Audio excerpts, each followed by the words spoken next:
naona ni vizuri nikiketi nikawa tunaweza angaliana tukua chini juu. Mzee nimestrain kuangalia na ulikuwa unasema mambo mzuri sana kuangalia kwa juu. Mimi naitwa Kemboi Maura.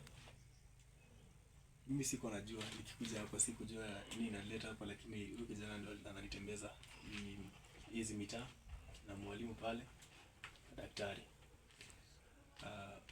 Mimi niko huku Laikipia kwa muda, lakini kwetu bado ni hapa juu.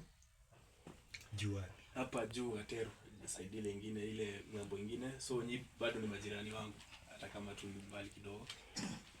Mimi nafanya kazi na organization nyingine inaitwa Saving Clients.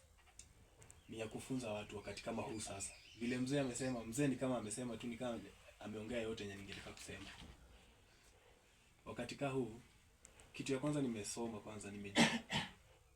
Si vizuri mtu akuje siku ya mazishi. Kwanza hii mambo ya wanasiasa kuja kwa mazishi naye nimeona kweli si vizuri. Hajui mambo yenye watu wanapitia wakati ya kutayarisha.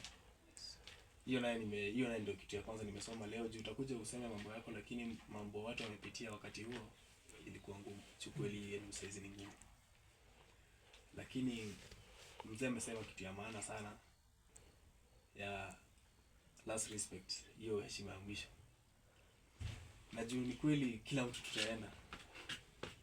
Ni kweli venye amesema tunafaa tujipange tu mapema. Na